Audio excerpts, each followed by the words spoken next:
अस्सलाम वालेकुम। Programme night addition में हम आपको खुशामदीद कहते हैं। नाजरीन, मुल्क का सियासी मंजरनामा बदलता रहता है, मगर इस बार कप्तान की टीम मुखालिफिन की बजाय एक दूसरे पर गोलाबारी कर रही है। चौहान साहब कहते हैं फवाद चौधरी हीरोगिरी करते हैं, संजीदा ना लें।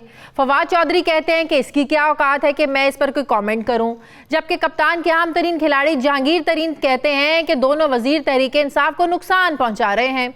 हकीकत में ये 2-4 जुमले, 4-5 बयानात और दर्जन भर धमकी आमेज पैगामात नहीं, बल्कि तहरीक इंसाफ के अंदर जो शगाफ पड़ रहे हैं, इसकी चंद झलकियां हैं जो दिन ब दिन गहरा होता जा रहा है। एक तरफ वज़ीर आला पंजाब की तब्दीली की खबरें गर्दिश कर रही हैं और कहा जा रहा है कि जो 20 रुकनी फॉरवर्ड ब्लॉक सामने आया है, ये फॉरवर्ड ब्लॉक मुबैना तौर पर वज़ीर आला पंजाब की मर्जी से बना है। ये तो तय है कि अभी तक पंजाब हुकूमत के हालात में बेहतरी लाने में वज़ीर आला पंजाब जो है ये नाकामी नज़र आते हैं। कोई एक ऐसा सेक्टर नहीं है जिसके बारे में अवाम या अवामी मामलात जो हैं वो तबसरा करते हुए कुछ मुतमईन हों। एक तरफ आटे के बहरान ने अवाम के लिए मसाइल की संगीनी में इजाफा किया, तो दूसरी तरफ चीनी का मामला भी अब हाथ से निकलता हुआ नजर आ रहा है।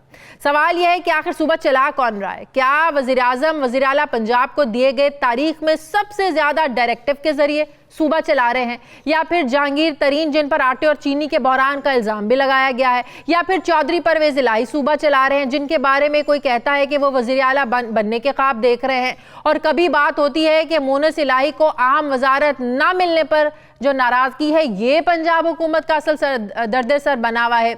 इसके अलावा कई पर्दा नशीन ऐसे हैं जो बुज़दार साहब के दाएं बाएं हैं और वज़ीर आला से ज़्यादा ताकतवर नज़र आते हैं। लेकिन last but not the least एक मौक़े राय और ख्याल ये है कि सूबा पंजाब वज़ीर आला और गवर्नर पंजाब की इजाज़त से चला रहे हैं। इस सब पर मैं बात करूंगी। गवर्नर पंजाब चौधरी सरवर साहब मेरे साथ हैं। अस्सलाम वालेकुम। बहुत बहुत शुक्रिया चौधरी साहब आपका।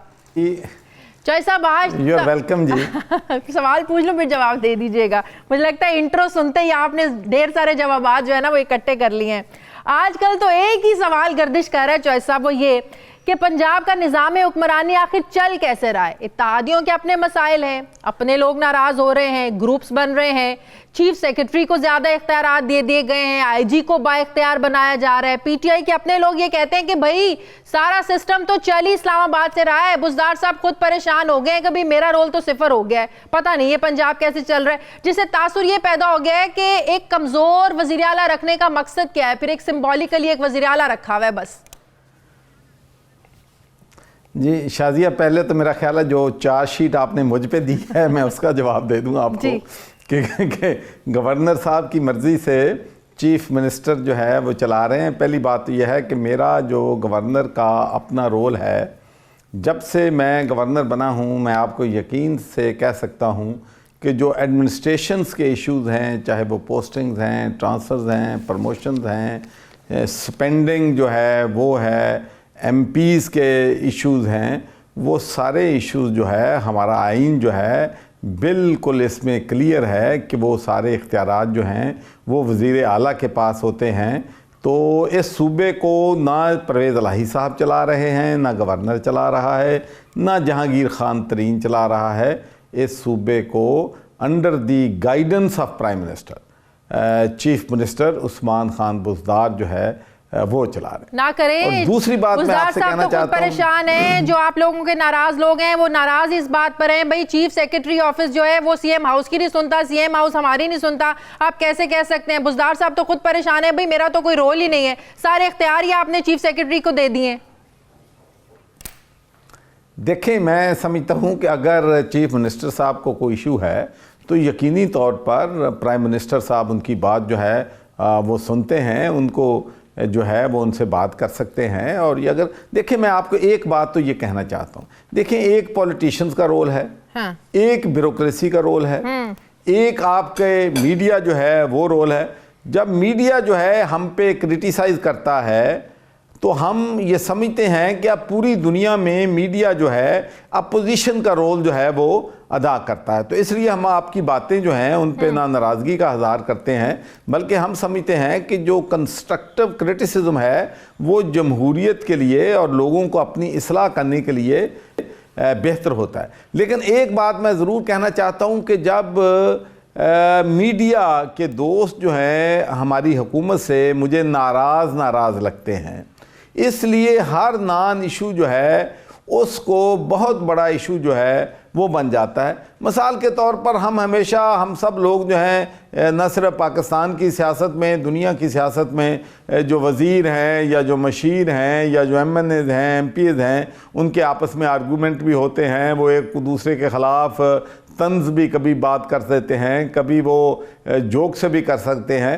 तो उस वक़्त इशू नहीं होता। अब तो हमें 10 दफ़ा पहले सोचना करता है कि इंटरव्यू के लिए शाजिया के पास या किसी और एंकर के पास जा रहे हैं तो बहुत मुहतात लफ्ज़ जो हैं इख्तियार करने पड़ते हैं, ताकि आउट ऑफ कॉन्टेक्स्ट आधे घंटे के इंटरव्यू में से एक लाइन निकाल ली जाती है। जैसे हमारे प्रेसिडेंट अलवी साहब की तुम आप सादगी देखें कि उनसे सवाल किया और उन्होंने इनोसेंटली, और मैं समझता हूँ ये क्रेडिबिलिटी की बात है कि भाई मुझे इस इशू का नहीं पता, मुझे पता होना चाहिए, तो इस पे अप्रिशिएट करने की बजाय मीडिया ने इस इशू को इतना बड़ा इशू जो है बना दिया। अब आटे की बात आप लोगों ने करते हैं आटे की बात भी करते हैं। आपने 2 दिन पहले एक इंटरव्यू में कहा कि ब्यूरोक्रेसी ताउन नहीं करती है, गवर्नर हाउस से भी फ़ोन जाए तब उन्होंने काम नहीं करना होता, उनका अफसर कोई काम कह दे तो उनके लिए वही काम जायज़ हो जाता है, वज़ीर कोई काम कह दे तो वो काम नहीं होता। तो इसका मतलब ये है कि सियासतदान बेबस होकर रह गए हैं। जो आपकी बातों से साफ एक मैसेज लगा कि आपका तो जो सूबा चलाई ब्यूरोक्रेसी रही है, जब आपने इतने ज़्यादा इख्तियारात चीफ सेक्रेटरी को दे दिए तो फिर एक वज़ीर की वो क्यों सुनेगा? ये तो वज़ीर आज़म साहब को पता होना चाहिए कि आप अपने वज़रा की इज्जत तो खुद ही कम कर रहे हैं। शाजिया, पहले तो मैं ये बात करना चाहता हूँ कि जो हमारे वज़ीर हैं, हमारे मशीर हैं, हमारे MNA हैं, हमारे MPA हैं, वो हमारे लिए बहुत ही काबिल एहतराम हैं। और मैं सूबे का, चाहे मेरा आइनी रोल है, मेरे पास चीफ़ एग्जेक्टिव के इख्तियार नहीं हैं, लेकिन एक तो पूरी दुनिया को मालूम है कि गवर्नर हाउस के दरवाज़े जो हैं वो पाकिस्तान तहरीक इंसाफ के वर्कर्स के लिए, वो आम लोगों के लिए, वो इलेक्टेड रिप्रेजेंटेटिव के लिए खुले हैं। तो जब वो मेरे पास आते हैं और जब मैं उनकी बेबसी देखता हूँ, उनकी रिजर्वेशंस देखता हूँ और उनकी मायूसी देखता हूँ, तो यकीनी तौर पर मुझे उससे तकलीफ़ होती है। और मैंने जो बात वो मुझसे करते हैं वो मैंने एयर भी की है। देखें, एक सियासतदानों का काम है, एक ब्यूरोक्रेसी का काम है, तो दोनों ने एक दूसरे को कम्प्लीमेंट्री जो है वो होना है। मैंने अगर आपने मेरा जो पूरा इंटरव्यू देखा है तो मैंने सिर्फ उनमें एक ही बात कही है कि पॉलिटिशियन 1 लाख वोट, 50,000 वोट लेके आते हैं, दिन रात बेचारे मेहनत करते हैं, लोग उनके पास काम के लिए आते हैं, तो अगर उनका जायज़ काम जो है वो अगर कर दे ब्यूरोक्रेसी और उनको रिस्पेक्ट दे दे, इज्जत दे दे, तो इससे एक तो ब्यूरोक्रेसी और दफ्तर से कोई फोन जाता है किसी काम के लिए, ज़ाहिर किसी गलत काम के लिए तो फोन नहीं जाता होगा ना, किसी जायज काम के लिए फोन ही जाता होगा ना। तो अगर ब्यूरोक्रेसी अगर नहीं सुनती है तो इसकी क्या वजह है? फिर एक पॉलिटिशियंस में और ब्यूरोक्रेसी में जो एक खला है, ये अदम एतमाद कह दें, मिसट्रस्ट कह दें, ये कैसे खत्म होगा? इसकी वजह क्या है फिर? जी शादिया, मैं इसकी वजह भी बताता हूँ। एक पहली बात तो यह है कि चाहे वो सियासतदान हैं, चाहे वो ब्यूरोक्रेसी के लोग हैं, चाहे मीडिया के लोग हैं, हर इंस्टीट्यूशन में अच्छे और बुरे लोग जो हैं मौजूद हैं। हर सेक्शन में मेरिट करने वाले लोग मौजूद हैं, मेरिट की धज्जियाँ उड़ाने वाले लोग मौजूद हैं। तो एक तो पहले एक बात माननी पड़ेगी कि पॉलिटिशियंस भी बहुत अच्छे भी पॉलिटिशियंस हैं, उनमें हम में से सब में कुछ ख़राबियाँ भी होगी। ब्यूरोक्रेसी की जो मेजॉरिटी है वो बड़े अच्छे लोग हैं, लेकिन चंद अनासर जो हैं उनकी वजह से ये मामलात जो हैं बिगड़ते हैं, ख़राब होते हैं। हम तो सिर्फ़ एक ही बात मैंने कही है और अब भी मैं उस बात को दोहराना चाहता हूँ कि देखें, मेरिट पे वाली बात उस वक़्त दुरुस्त होगी और सियासी इंटरफेरेंस की बात उस वक़्त दुरुस्त होगी जब सारी चीज़ें मेरिट पे होनी शुरू हो जाएंगी।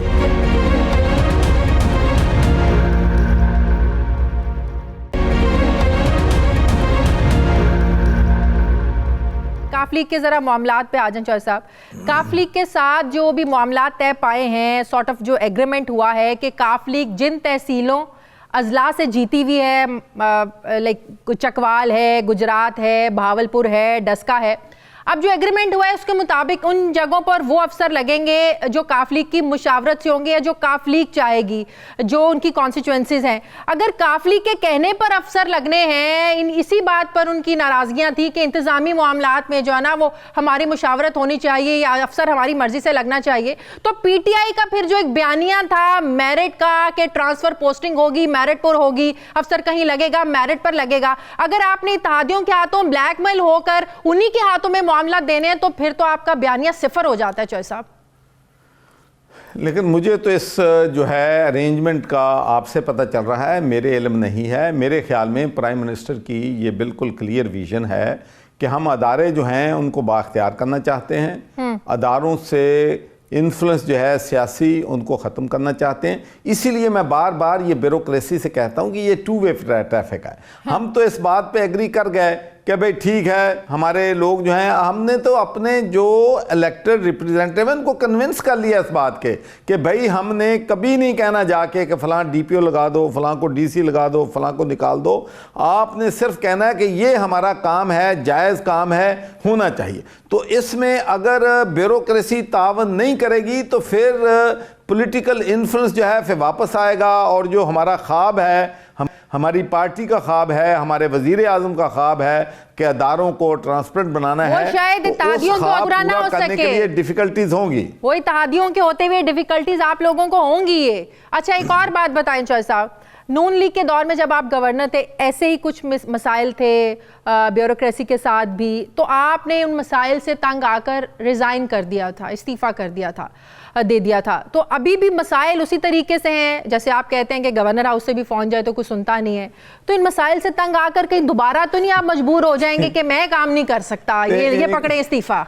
एक तो मेरी अर्ज़ ये है कि लोगों के पास मेरे पास आते हैं, मैंने तो सिर्फ एक एग्जाम्पल दी थी, एक दो तीन दफ़ा ये पॉसिबल है, मुमकिन हुआ होगा, और अगर आइंदा हुआ तो मैं आपको ये भी यकीन दिलाता हूँ कि हमने अपने ऑफिसर्स को सिर्फ एक ही बात मैंने अपने प्रिंसिपल सेक्रेटरी को कही है कि जब हम उनसे कहें कि भाई गवर्नर के पास लोग बेचारे, मेरे पास ताकतवर लोगों ने तो आना नहीं है, मेरे पास कब्जा माफिया ने नहीं आना है, मेरे पास तो जिन लोगों के बेचारों के साथ ज्यादती हुई है, जिनके लोग कत्ल हुए हैं, जिनके डाका पड़ा है, जिनकी चोरी हुई है, जो कमज़ोर आदमी है, जिसको बेचारे का बस नहीं चलता है, वो मेरे पास अगर बड़ी मुश्किल से पहुंच सकता है, तो मैं समझता हूँ अगर मैं उसको फिर इंसाफ ना दिला सकूं और उसको फिर वो पैसे दे के उसका काम होना है, तो फिर वाकई मेरे गवर्नर बैठने से बिल्कुल बेसूद है, बेफायदा है। ठीक है चौधरी साहब, ये फॉरवर्ड ब्लॉक जो पीटीआई के अंदर एक बन रहा है, नून लीग तो इस पर बड़ी खुश है, वो तो बड़ी खुशियां मना रहे हैं, उनका तो फोकस ही अब पंजाब हो गया है कि हो सकता है उन्हें पंजाब पे हुक्मरानी करने का मौका मिल जाए। वो तो बड़े साइड पे होके नून लीग तमाशा देख रही है कि पीटीआई कर क्या रही है। तो खतरा है इस फॉरवर्ड ब्लॉक से? देखिए, मैं अर्ज करूँ, कोई फॉरवर्ड ब्लॉक जो है वो पाकिस्तान तहरीक इंसाफ के हुकूमत घराने के लिए नहीं है। वो जो फॉरवर्ड ब्लॉक है उनके अपने तहफ़्फ़ुज़ात हैं, ब्यूरोक्रेसी के हवाले से उनके तहफ़्फ़ुज़ात हैं, अपने डेवलपमेंट जो है उनके इलाकों में उनके हवाले से। देखें, जब पॉलिटिशियन सियासतदान इलेक्शन लड़ता है, लोगों के पास वोट जाने के लिए जाता है, तो लोगों की बड़ी एक्सपेक्टेशंस होती हैं, लोगों की तवक्कात होती हैं, वो अपने गलियां बनानी हैं, उन्होंने सड़कें बनानी हैं, नालियां बनानी हैं। हालांकि ये काम तो लोकल गवर्नमेंट का है, समझ में नहीं आता ना। लोकल गवर्नमेंट वज़ीर आला पंजाब डीजी खान में अरबों रुपए के फंड्स लगा सकते हैं, तो इनको कह रहे हैं इनके फंड्स रिलीज क्यों नहीं हो रहे? उन पे वही मैं अर्ज कर रहा हूँ, तो उन पे प्रेशर है।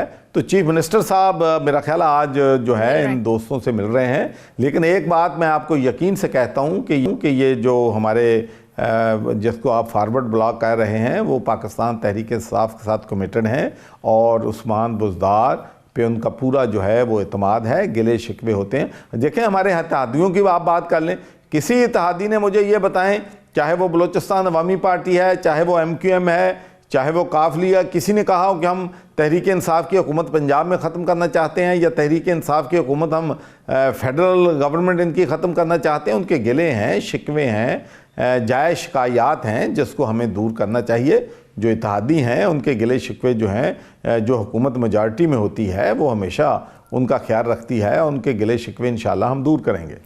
आगे बढ़ते हैं चौधरी साहब, ये आटे का क्राइसिस कैसे पैदा हुआ? किया गया, मिसमैनेजमेंट थी, अंदाज़ा नहीं था हमें एक्सपोर्ट करनी है नहीं करनी है, जब पता चला कि किल्लत हो रही है फिर हम इंपोर्ट करनी पड़ेगी, हुआ क्या है? शाजिया, हाँ। पहली बात तो यह है कि ये भी आटे का मलबा भी आपने पहले तो पंजाब पे डाल दिया। नहीं, पंजाब का पहली बात तो यह है कि पंजाब में तमाम सूबों की मैनेजमेंट का मसला था। नहीं, मैं अर्ज करूं, सूबे का, हमारे पंजाब के सूबे की कोई मैनेजमेंट का मसला नहीं था, इसलिए कि तो फिर केपी को टाइम पे भेज देते ना। आटे की आपसे जाती है शाजिया, आटे की, शाजिया प्लीज जरा सुन लेना बात। हमारी पंजाब में आटे की कोई शॉर्टेज नहीं है, हमारे पास बल्कि सरप्लस था, और हम खैबर पख्तूनख्वा को भी आटा और गंदम दे रहे हैं। हम सिंध हुकूमत को भी 3 लाख टन गंदम जो है वो फराहम कर रहे हैं। तो पहली बात तो यह है, और यहाँ पर आटा जो है कंट्रोल रेट जो है 785 रुपी जो है हम एक थैले का लोगों को जो है अवेलेबल है, कोई इशू जो है पंजाब में नहीं है। लेकिन बहरान है, सिंध में बहरान है, खैबर पख्तूनख्वा चूँकि वहाँ पर इतनी गंदम होती नहीं है, वहाँ पर बड़ा बहरान है। हाँ, इसमें एक चीज़ ज़रूर है कि लोगों की जो अब तक मेरी लोगों से बात हुई है तो उन्होंने 2 चीज़ें जो हैं उनको 3 चीज़ों को ज़िम्मेदार जो है इस बात पे ठहराया है। एक तो उनके ख्याल ये है कि तकरीबन 9 लाख टन जो गंदम जो है जो कि फीड जो मिले हैं हाँ उनको दे दी गई है, जो कि नॉर्मल हालात में कहते हैं कि नहीं दी जानी चाहिए थी। मैं ये एक बात जो है आपको ध्यानदारी से बता रहा हूँ, जो मुझे मलकान और दूसरे लोग जो प्रेस कॉन्फ्रेंस की बोला 40 लाख टन हमारे पास अभी भी वाफिर मिकदार में है।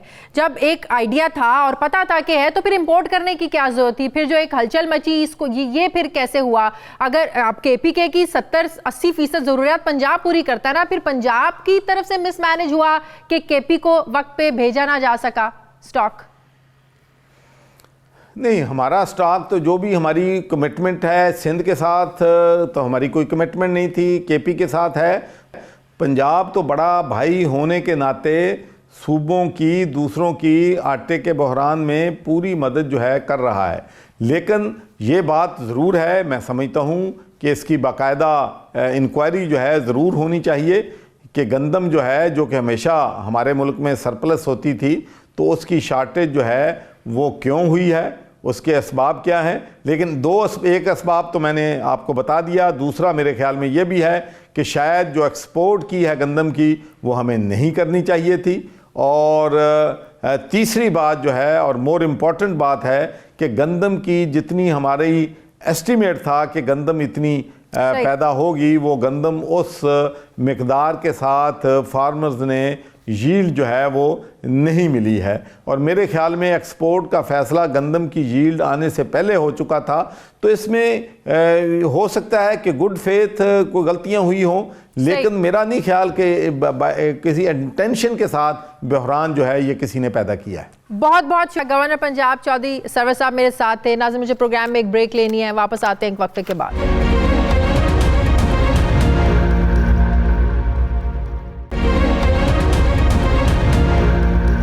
ब्रेक के बाद एक बार फिर खुशामदीद। नाज़रीन, स्विट्ज़रलैंड के शहर डेवोस में जारी 50वें आलमी इक़्तिसादी फ़ोरम के इजलास में वज़ीर-ए-आज़म इमरान खान ने न सिर्फ शिरकत की बल्कि इनका फ़ोरम से खिताब भी नहायत अहम है। अगरचे इमरान खान ख़ारजा उमूर के महाज पर सरगर्म रहे हैं और बिलखुसूस गुज़श्ता साल दौरे अमरीका को भी वो अपनी अहम कामयाबी गर्दानते हैं, जिसमें कश्मीर के मसले पर भी बातचीत हुई। इस बार इस दौरे में जब प्रेसिडेंट ट्रंप से इमरान खान की मुलाकात हुई, वज़ीर-ए-आज़म की मुलाकात हुई, इसमें एक बार फिर से प्रेसिडेंट ट्रंप ने कश्मीर पर सालिसी की पेशकश की। इसके अलावा आलमी इक़्तिसादी फ़ोरम से बात करते हुए वज़ीर-ए-आज़म इमरान खान ने कहा कि हुकूमत में आने के बाद उन्होंने 2 टोक के फ़ैसला किया था कि पाकिस्तान किसी और इलाकाई तनाज़े का हिस्सा नहीं बनेगा और पाकिस्तान सिर्फ अमन की खातिर जो है वो इत्तेहादी बनेगा। इनका इशारा प्राइम मिनिस्टर का बिलखुसूस ईरान अमरीका बढ़ती हुई कशीदगी के अलावा दीगर इलाकाई तनाज़ात की जानिब भी था, जिसकी वजाहत उन्होंने इक़्तिसादी फ़ोरम से खिताब में भी की। कितना अहम ये ये दौरा रहा प्राइम मिनिस्टर का? आलमी रहनुमाओं से मुलाकातें हुई, क्या इससे सरमायाकारी और जो सरमायाकारी और इसके जो असरात हैं ये आइंदा आने वाले दिनों में ये नज़र आएंगे? इस पर मैं बात करूंगी। मुझे ज्वाइन किया है साबिक सफ़ीर ज़मीर अकरम साहब ने। अस्सलाम वालेकुम, बहुत शुक्रिया ज़मीर अकरम साहब। ज़मीर अकरम साहब, आपके ख्याल में कितना अहम और कितना सक्सेसफुल प्राइम मिनिस्टर साहब का दौरा डिवोर्स रहा? इस हद तक कि इनकी मुलाकातें हुई आलमी सतह पे प्रेसिडेंट ट्रंप और दूसरे दीगर ममालिक के सरबराह और दूसरे सनतकार और ऐसे जो उनकी मुलाकातें थीं वो तो बहुत ही अहम हैं और पाकिस्तान को प्रोजेक्ट करने का भी ये बहुत अच्छा मौका था। डावोस में सियासी लीडर और बिजनेस लीडर्स, ओपिनियन मेकर्स, ये सारे आते हैं, तो इन सब के साथ इंटरैक्ट करने की वजह से पाकिस्तान की मौक़िफ़ को फ़रोग़ देने के लिए ये बहुत अच्छा मौका था और प्राइम मिनिस्टर साहब ने इसका भरपूर फ़ायदा उठा के ये किया है। लेकिन अब जो इससे ज़्यादा जो दुश्वार मरहला है वो अभी शुरू होगा और वो है इसकी इम्प्लीमेंटेशन। ख़ास तौर पे जो हमारे सनती और तजारती ताल्लुकात हैं और जो इसको फ़रोग़ देना है उसको इम्प्लीमेंट करने के लिए हमें अब काम करना शुरू करना पड़ेगा।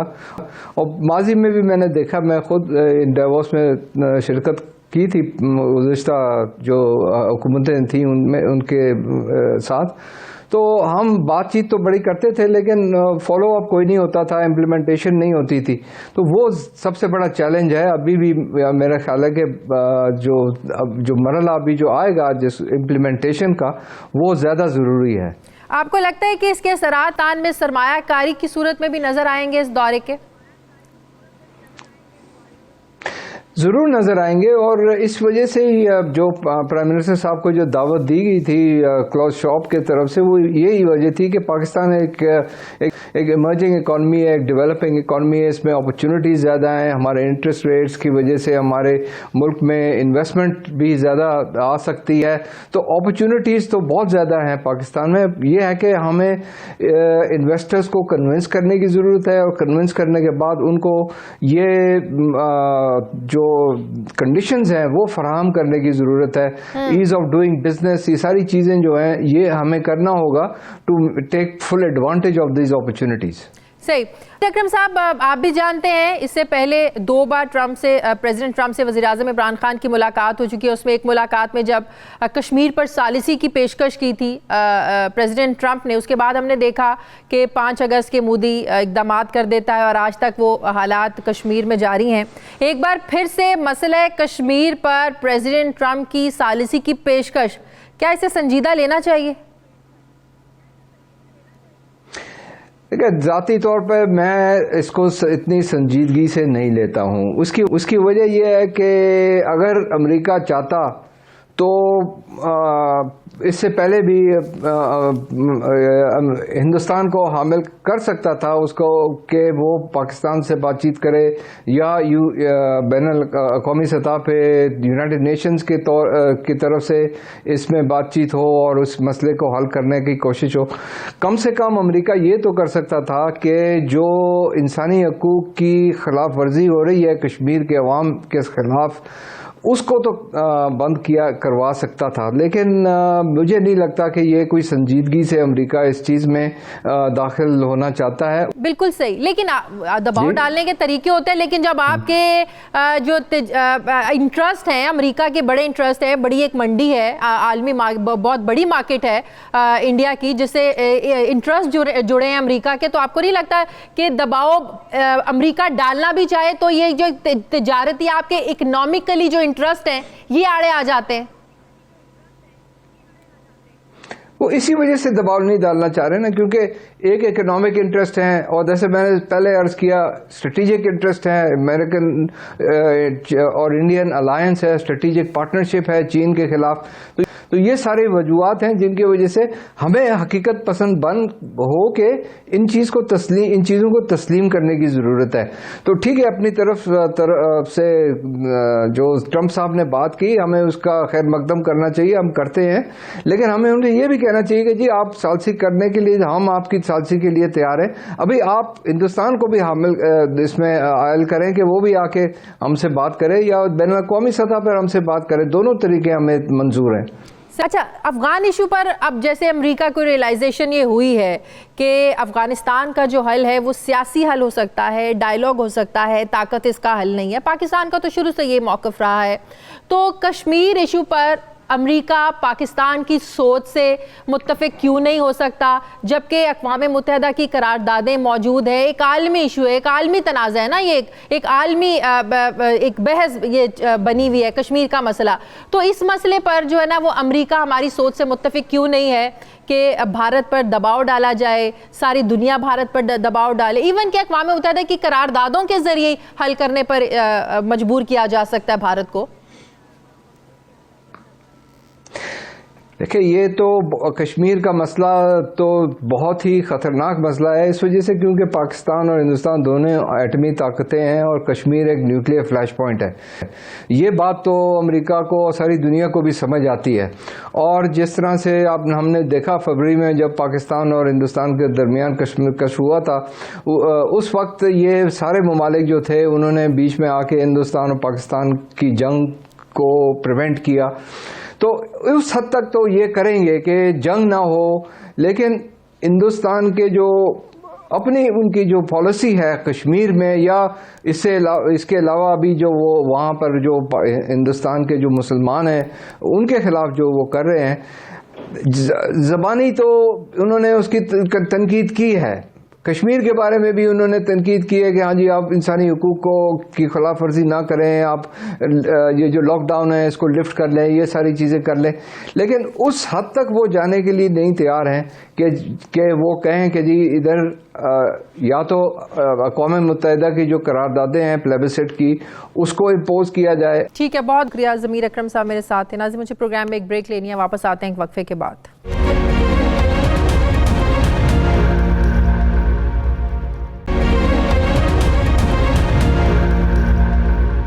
ब्रेक के बाद एक बार फिर आपको खुशामदीद कहते हैं। नाज़रीन, पंजाब की तब्दीली सरकार की कमज़ोर हिकमत अमली, नाकिस मनसूबा बंदी और लीडरशिप के विजन के फुकदान की वजह से सूबे में हुनरमंद अफरादी कुव्वत पैदा करने और फ़नी और तकनीकी तालीमी इदारे पॉलिसी में तसलसल के बहरान का शिकार हैं, जिसकी वजह से ना तो म्यारी हुनरमंद को वर्क फोर्स पैदा हो रही है और ना ही मकामी सनत की तलब को पूरा किया जा रहा है। तब्दीली सरकार 4 सूबाई सेक्रेटरीज इंडस्ट्रीज, 4 चेयरमैन टेफ्टा तब्दील कर चुकी है, chief operating officer agri engineer है, जबकि पंजाब वोकेशनल ट्रेनिंग काउंसिल का सरबराह नॉन टेक्निकल और पंजाब स्किल्स डेवलपमेंट फंड का चीफ एग्जीक्यूटिव ऑफिसर भी कॉरपोरेट सेक्टर से तैनात किया गया है, जिसका फ़नी तालीम से कोई ताल्लुक ही नहीं है, कोई लेना देना ही नहीं है। हुनरमंद अफरादी कुव्वत पैदा करने वाले इदारों के नॉन टेक्निकल अफराद का बतौर सरबराहान का तकर्रुर की वजह से सूबे में फ़नी और तकनीकी तालीम का फ़रोग, टारगेट्स और म्यार कॉम्प्रोमाइज़ हो रहा है। इन इदारों से फारिग होने वाले तलबा तालिबात को ना तो इंडस्ट्री में कहीं नौकरियां मिलती हैं और ना ही मार्केट में इनकी कोई डिमांड है, जिसकी वजह से अक्सर अफराद बेरोज़गार हैं। रोज़नामा 92 की तहकीकात के मुताबिक पंजाब की तब्दीली सरकार वज़ीर आला उस्मान बुज़दार की क़यादत में सूबे में हुनरमंद अफरादी कुव्वत पैदा करने के लिए कोई जामे पॉलिसी और विजन पर अमल ना किया साबिक हुकूमत की नंबर गेम का एक तसलसल जारी है। कमज़ोर हिकमत अमली और नाकिस मनसूबा बंदी की वजह से 4 सूबाई सेक्रेटरी सनत तब्दील हो चुके हैं, जबकि 4 ही चेयरमैन टेफ्टा का ओहदा ले चुके हैं। मौजूदा चेयरमैन टेफ्टा अली सुलेमान सिद्दीक को सियासी बुनियादों पर तैनात किया गया है, जो कि लॉ ग्रेजुएट है, जबकि सितंबर 2018 से अख्तर अब्बास भरवाना जो कि एग्रीकल्चर ग्रेजुएट हैं, उनको एक्ट की खिलाफ वर्जी करते हुए चीफ ऑपरेटिंग ऑफिसर टेफ्टा तैनात किया गया है, जिसको एक सूबाई वजीर की सरपरस्ती हासिल है। टेफ्टा के पास सूबे भर में हुनरमंद अफरादी कुव्वत पैदा करने के लिए 403 इदारे हैं, जबकि 35 टेक्नोलॉजी कॉलेजेस भी मौजूद हैं और इन इदारों में 60 शॉर्ट कोर्सेज और कॉलेजेस में diploma of associate engineering discipline में करवाया जाता है। बोर्ड ऑफ टेक्निकल एजुकेशन के डाटा के मुताबिक DAE का साबिक 2 साल में स्टूडेंट्स के पास होने की शरह 30% है, जबकि FSC के तलबा तालिबात के पास होने की शरह 65% रिकॉर्ड की गई है। पंजाब हुनरमंद नौजवान प्रोग्राम के तहत टेफ्टा बेरोजगार नौजवानों को हुनरमंद बनाने के मंसूबे में मकामी सनतों की हुनरमंद अफरादी कुव्वत की तलब और ज़रूरत को शामिल ना किए जाने का इंकशाफ पहले ही हो चुका है। इस सब सूरत हाल में इस महकमे की कारकर्दगी पर कितना असर पड़ रहा है, इस पर मैं बात करूंगी नुमाइंदा खुसूसी अनवर सुमरा से। अनवर सुमरा, सबसे पहले तो ये बताएगा कि जो पंजाब हुकूमत है इसमें 4 सूबाई सेक्रेटरीज इंडस्ट्रीज और 4 में चेयरमैन टेफ्टा को बदल चुकी है।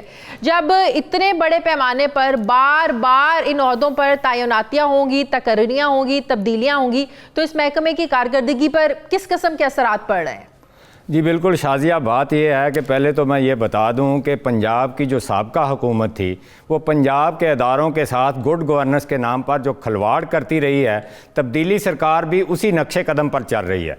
अब आपने जो बात की कि जब तसलसल पॉलिसी का तसलसल जो होता है वो किसी भी सेक्रेटरी की अगर पोस्टिंग रूल्स ऑफ बिजनेस के तहत 3 साल के लिए होती है, इसी तरह चेयरमैन टेफ्टा की पोस्टिंग भी 3 साल के लिए है।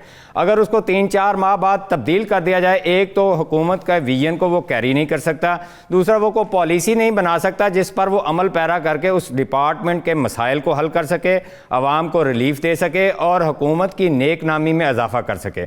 पंजाब की जो मौजूदा हुकूमत है, तब्दीली सरकार है, जिस तरह बाकी शोबाजात में इन्होंने खलवाड़ किया है, इसी तरह ये जो टेक्निकल ट्रेनिंग के अफरादी कुव्वत जो फ़नी अफरादी कुव्वत पैदा करनी है जिसकी सनतों में डिमांड है, उसके साथ भी बहुत बड़ा खलवाड़ हो रहा है। खलवाड़ इस तरह हो रहा है कि जो अदारा है, जो महकमा है, महकमा सनत, उसके 4 सेक्रेटरी तब्दील किए गए हैं। किसी भी सेक्रेटरी को एक महकमे को समझने के लिए, पॉलिसी चलाने के लिए, पॉलिसी इम्प्लीमेंट करने के लिए, हुकूमत के विजन को इम्प्लीमेंट करने के लिए 6 से 8 माह लगते हैं। उसके बाद वो उस पर गामजन होता है। उसको अगर 4 माह बाद तब्दील कर देंगे तो हुकूमत के विजन का फुकदान होगा, हिकमत अमली की ना होने के बराबर होगी और लीडरशिप जो है उसको इसकी कोई समझ नहीं होगी। इसी तरह अब जो टेफ्टा पंजाब में 3 अदारे हैं, एक टेफ्टा है, एक PVTC है और एक पंजाब स्किल्स डेवलपमेंट फंड है। ये तीनों अदारे जो हैं वो नौजवान अफराद को हुनरमंद बनाने के लिए जो मुख्तलिफ कोर्सेज करवाते हैं। पहले हम टेफ्टा की बात कर लेते हैं।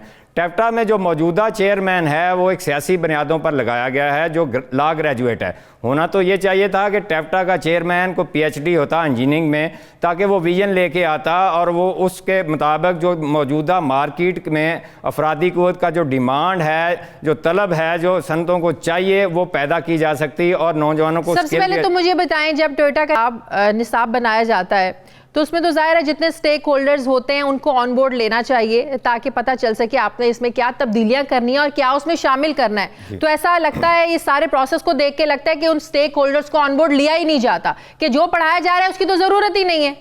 जी बिल्कुल ऐसे ही है। जब हमारी मुख्तलिफ टेफ्टा के अफसरान से बात हुई तो उनका यही बताना था कि जब सिलेबस बनाया जाता है या गैजेटरी ख़रीदी जाती है तो जो मौजूदा मकामी सनत है उनके सनतकारों को ऑन बोर्ड लिया जाता है कि आपकी डिमांड क्या है। लेकिन टेफ्टा में बिल्कुल उलट हो रहा है। देखिए सिलेबस जो है पिछले 8-10 साल से ना तो शॉर्ट कोर्सेज का चेंज किया गया है, ना DAE जो इनका प्राइम डिप्लोमा है उसका चेंज किया गया। उसके अलावा जो इनकी लैब्स हैं, वहाँ जो मशीनरी है, आलात हैं, वो 20 साल पुराने हैं। शरारत गाड़ी पर ट्रेनिंग दी जाती है। अब आपको पता है कि यहाँ पर तो बहुत मॉड किस्म, एक्स्ट्रा मॉड किस्म की टेक्नोलॉजी गाड़ियों में आ गई है, ऑटोमोबाइल में आ गई है, बाकी इलेक्ट्रॉनिक्स में आ गई है, इलेक्ट्रिकल में आ रही है। इसमें जो टेफ्टा की लीडरशिप है, देखें वहाँ चीफ ऑपरेटिंग जो ऑफिसर हैं वो एक एग्री इंजीनियर हैं और वो पिछले 1.5 साल से चीफ ऑपरेटिंग ऑफिसर लगे हुए हैं और टेफ्टा के तमाम मामलात को वो देख रहे हैं। और ऊपर से चेयरमैन नॉन टेक्निकल है, वो लॉ ग्रेजुएट है। ये तो वो बात होगी ना कि इंजीनियरिंग में किसी डॉक्टर को लगा दिया जाए, वो क्या इंजीनियरिंग के शोबे में काम कर सकेगा?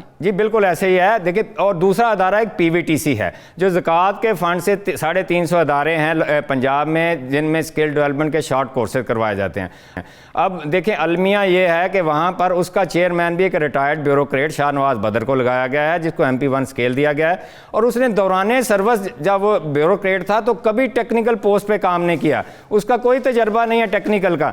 अब वो अगर वो कोर्सेज डिज़ाइन करेगा, उनकी अप्रूवल देगा और मकामी सनत की जो डिमांड है उसको कैलकुलेट करेगा, तो आप अंदाज़ा लगा लें कि वो किस तरह के कोर्सेज करवाएगा। इसी तरह पंजाब स्किल डेवलपमेंट में एक जो है वो कॉर्पोरेट सेक्टर से बंदा है, उसका नाम है जवाद खां, वो 2016 से काम कर रहा है। पिछली जो गुड गवर्नेंस के दावेदार थे उनका वो मंजूर नज़र था, उसको तब्दील नहीं किया गया। बाहर से जो फंडिंग आती है हमारे मुल्क में सनती अफरादी कुव्वत पैदा करने। मेरी बात सुने ये अनवर सुमरा, हुकूमत पंजाब जो है वो 1 लाख अफराद को हुनरमंद अफराद बनाना चाहती है, ऐसे ही है जी? बिल्कुल। तो क्या इस बारे में क्या होमवर्क किया गया है कि ये पता करने के लिए कि जिन लोगों को तरबियत आपने देनी है और जिन शोबों में देनी है उसकी मार्केट में डिमांड है या नहीं? देखिए ये वज़ीर-ए-आज़म पाकिस्तान ने ऊपर कामयाब नौजवान प्रोग्राम शुरू किया था। पंजाब हुकूमत ने उस्मान बुज़दार की लीडरशिप में हुनरमंद नौजवान का एक प्रोग्राम डिज़ाइन किया। ज़राए का ये कहना है कि जब ये प्रोग्राम डिज़ाइन किया गया तो इसमें मकामी सनतों की डिमांड और उनकी ज़रूरत को इनपुट लिया ही नहीं गया कि आपको किस तरह का टेक्निकल हैंड चाहिए जो आपकी इंडस्ट्री में काम कर सकता हो और आपकी पैदावार में जो है इजाफा कर सकता हो और उसको आप मुलाजमत दे सकते हैं। अब इसमें जो शॉर्ट कोर्सेज करवाए जा रहे हैं वो कोर्सेज करके जब नौजवान जो हैं वो बाहर जाएंगे, जिनको ये सर्टिफिकेट देंगे ना, तो वो अपना कारोबार शुरू कर सकते हैं, क्योंकि उनको 6 माह में क्या स्किल दे सकते हैं, वो तो बेसिक गैजेटरी जो है उनके नाम याद नहीं रख सकते, क्योंकि ये हैंड्स ऑन ट्रेनिंग होती है, लैब्स में ट्रेनिंग, और लैब में इक्विपमेंट इतना नहीं है कि आप 1,02,220 लोगों को जो है मुख्तलिफ ड्यूरेशन में कोर्स करवा सकें, उनको सबको ट्रेन किया जा सके। शॉर्ट कोर्सेज में थ्योरी नहीं पढ़ाई जाती, हैंड्स ऑन ट्रेनिंग करवाई जाती है, लेकिन उसमें जब आपने इंडस्ट्री को ऑन बोर्ड नहीं लिया, उनकी डिमांड को कैलकुलेट नहीं किया, तो बेरोजगारी का एक नया समंदर खुल जाएगा। इसी तरह पंजाब स्किल डेवलपमेंट फंड है, वो जो है गैर मुल्की जो पैसे आते हैं, जो हमें ग्रांट मिलती है, लोन मिलता है या कोई और मदद मिलती है, उससे आउटसोर्स करके निजी इदारों से वो भी ट्रेनिंग करवाती है। अब उसका चीफ एग्जीक्यूटिव ऑफिसर एक ऐसा आदमी है जिसका टेक्नोलॉजी से कोई ताल्लुक नहीं है। सही होना तो ये चाहिए था कि तब्दीली सरकार जो है पहले नंबर पर तो मार्केट बेस्ड PhD इंजीनियरिंग को इनके हेड्स लगाती, उसके अलावा जो सिलेबस है जो 10-15 साल पहले का पड़ा हुआ है उसको रिवाइज करते और जदीद खतूत पर इस्तवार किया जाता। इसके अलावा जो इनकी लैब्स हैं, टेफ्टा की लैब्स हैं या इसके अलावा PVTC की लैब्स हैं, या जहां पर पंजाब स्किल डेवलपमेंट के लोगों को ट्रेनिंग दी जाती है, वहां पर भी जदीद हालात लिए जाते हैं। जी नाज़रीन, अब हमारे आज के प्रोग्राम का एडिटोरियल। नाज़रीन, वज़ीर-ए-आज़म इमरान खान करप्शन के खात्मे के नारे पर मुंतखब होकर इक़्तिदार में आए थे, ताहम उनके दौरे हुकूमत में करप्शन में कमी की बजाय इजाफा हुआ है। ये दावा अपोजिशन की किसी सियासी जमात ने नहीं किया, ना ही किसी गैर सरकारी तंजीम ने किया है, बल्कि ये आदाद शुमार ट्रांसपेरेंसी इंटरनेशनल ने पेश किए हैं। ट्रांसपेरेंसी इंटरनेशनल की एक ताज़ा रिपोर्ट के मुताबिक पाकिस्तान में गुज़श्ता साल के निस्बत इस साल करप्शन की शरह में इजाफा हुआ है। अगरचे कप्तान का ये दावा है कि वो पाकिस्तान को ऐसे चला रहे हैं कि करप्शन में कमी के लिए इक़दामात ही उनकी अवलीन तरजीह है, लेकिन पाकिस्तान की ट्रांसपेरेंसी करप्शन परसेप्शन इंडेक्स में दर्जा बंदी तनज़ुली का शिकार हुई और पाकिस्तान आलमी दर्जा बंदी 117 से 3 दर्जे नीचे 120वें नंबर पर पाकिस्तान का नंबर पहुंच गया है। ट्रांसपेरेंसी इंटरनेशनल दुनिया भर में होने वाली बदउनवानी पर नजर रखती है, जिसने करप्ट तरीन ममालिक के लिए 0 और शफाफ तरीन ममालिक के लिए 100 का हिस्सा रखा है। और अगर बात की जाए तो कि पाकिस्तान ने गुज़श्ता साल इस परसेप्शन इंडेक्स में 33 नंबर हासिल किए थे, जो रवां साल मजीद कम होकर 32 रह गए, और यूं पाकिस्तान करप्शन इंडेक्स में पासिंग मार्क्स भी हासिल करने में कामयाब नहीं हो सका है, और भारत बहरहाल पासिंग मार्क्स हासिल करने में कामयाब रहा है और इस दर्जा बंदी में 80वें नंबर पर बराजमान है। ट्रांसपेरेंसी इंटरनेशनल के मुताबिक इस साल मुतादिद ममालिक ने मुस्बत कारकर्दगी का मुजाहरा नहीं किया है।